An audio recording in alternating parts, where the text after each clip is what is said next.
Question number 5 factorise, इन दोनों question का आज हम फैक्टराइजेशन करेंगे। तो चलिए हम इसे सॉल्व करते हैं।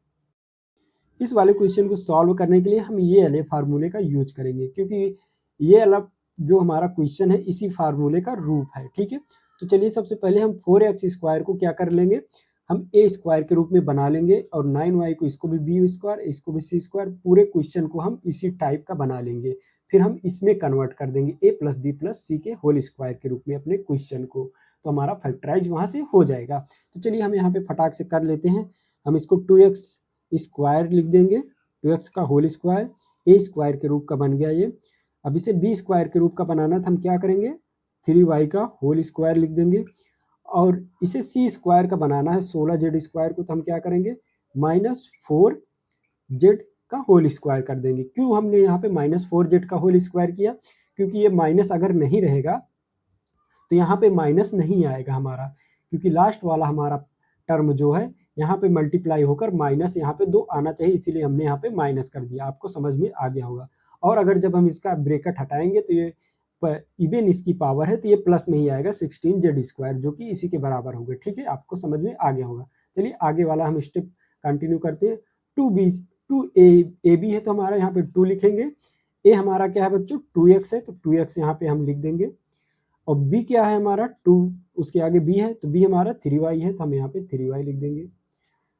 फिर प्लस 2bc है, तो b और c की वैल्यू लिखेंगे। b क्या है हमारा 3y है, तो हम यहाँ पे 3y लिख दे रहे हैं। और c क्या हो जाएगा हमारा -4z हो जाएगा, -4z। ठीक है, फिर क्या बचा, एक लास्ट वाला टर्म बचा प्लस 2ca, तो हमारा 2ca क्या हो जाएगा, c हमारा क्या हो जाएगा -4z हो जाएगा, और a हमारा क्या हो जाएगा 2x हो जाएगा।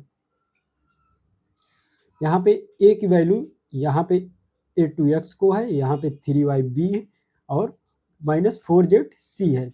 ठीक है, आपको अगर समझने में दिक्कत हो रही है तो आपको यहाँ ऐसे समझ सकते हैं कि 2x को हमने a माना है, 3y को हमने b माना है, और 4z को c माना है। उसी प्रकार से हमने यहाँ पे एक्सप्लेन कर दिया है। अब ये हमारा देखिए a और b और c का होल स्क्वायर है, तो यहाँ पे क्या हो गया था a plus b plus c का होल स्क्वायर हो गया था।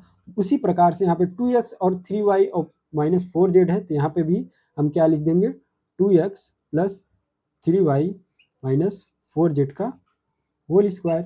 जैसे a square b square c square था, तो वह a plus b plus c का होल स्क्वायर, वैसे 2x स्क्वायर 3y स्क्वायर और -4z स्क्वायर है, तो वैसे हमने 2x प्लस 3y -4z का होल स्क्वायर कर दिया। आपको समझ में आ गया होगा। तो अब इसका एक स्टेप और है, यहाँ पे भी ये आंसर कंप्लीट हो जाता है, लेकिन इसके और एक स्टेप हम आगे करेंगे। यहाँ पे देखिए ये इसका होल स्क्वायर है, तो हम इसको 2 पार्ट में लिख सकते हैं। तो क्या लिख सकते हैं 2x प्लस 3y -4z और 2x प्लस 3y -4z। यहाँ पे बच्चों हमारा क्वेश्चन कंप्लीट हो गया। इसका फैक्टराइजेशन यही हुआ, इसका फैक्टर 2 हो गया। ठीक है, तो यह हमारा ये 2 आंसर आ गया इसका। तो चलिए हम अपना दूसरा क्वेश्चन सॉल्व कर लेते हैं। दूसरा क्वेश्चन भी हम इसी फार्मूले के प्रयोग से सॉल्व कर लेंगे, और पहले हम इस रूप में अपने क्वेश्चन को ढाल लेंगे, फिर इसके बाद इस टाइप का बना लेंगे। तो ए स्क्वायर 2x स्क्वायर को हमें ए स्क्वायर के रूप में करना है, तो हम क्या करेंगे √2x -√2x का होल स्क्वायर। क्यों हमने -√2x का होल स्क्वायर किया, माइनस क्यों लगाया, सबसे इंपॉर्टेंट बात माइनस क्यों लगाया। माइनस हमने इसलिए दोस्तों यहाँ पे लगाया, क्योंकि देखिए इस वाले टर्म में हमारा माइनस आ रहा है, और लास्ट वाले टर्म में भी माइनस आ रहा है।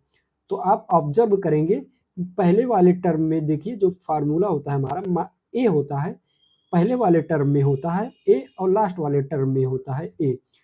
तो इसका मतलब है कि हमारा ए निगेटिव होगा, तभी हमारा पहले वाले टर्म में और लास्ट वाले टर्म में हमारा निगेटिव आएगा। तो आप समझ गए होंगे हमने यहाँ पे निगेटिव क्यों लगाया। जब इसका ब्रैकेट हटाएंगे आप, क्योंकि इवन पावर है तो ये प्लस में ही आएगा, ये 2x स्क्वायर आएगा, तो हमने इसलिए यहाँ पे इसे -√2x स्क्वायर लिखा है। तो चलिए आगे बढ़ते हैं, कंटिन्यू करते हैं। y स्क्वायर है तो y स्क्वायर को कर देंगे। 8z स्क्वायर है तो इसको क्या करेंगे 2√2z का होल स्क्वायर कर देंगे। 2 की पावर 2 हो जाएगी तो ये 4 हो जाएगा, और √2 की पावर 2 हो जाएगी तो ये 2 हो जाएगा। 4 और 2 का मल्टीप्लाई होकर 8 आ जाएगा। ठीक है, यहाँ पे 2√2xy है, तो हम यहाँ पे क्या लिखेंगे, इस टाइप का बनाएंगे।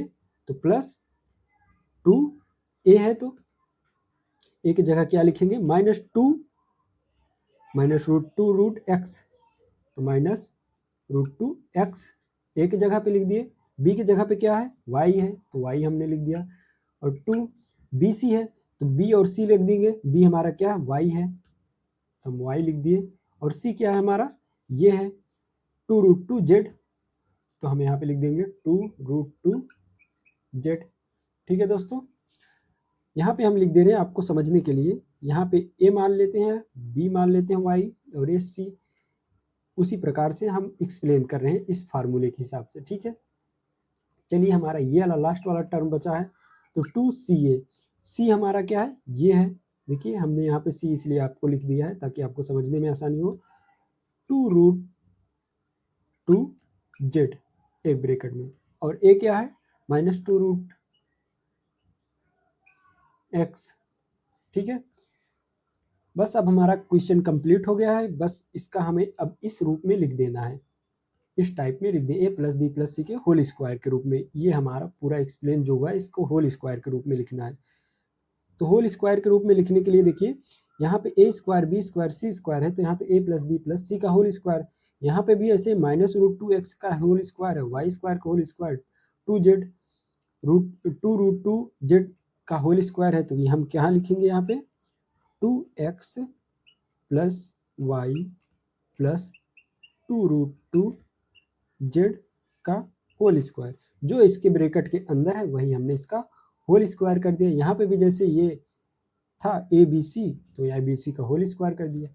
अब इसको हम दो पार्ट में कर देंगे, क्योंकि इसका होल स्क्वायर है तो हम इसे 2 बार लिख सकते हैं। तो हम इसे 2 बार लिख देंगे, √2x + y + 2√2z। ये एक ब्रैकेट हो गया बच्चों, और ये दूसरा ब्रैकेट यही कॉपी कर देंगे हम।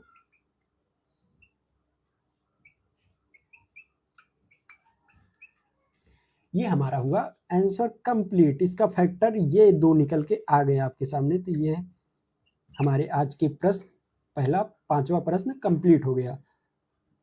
तो चलिए हम यहाँ पे वीडियो को एंड करते हैं। तो आपको वीडियो पसंद आई हो तो लाइक कीजिए और सब्सक्राइब भी कीजिए।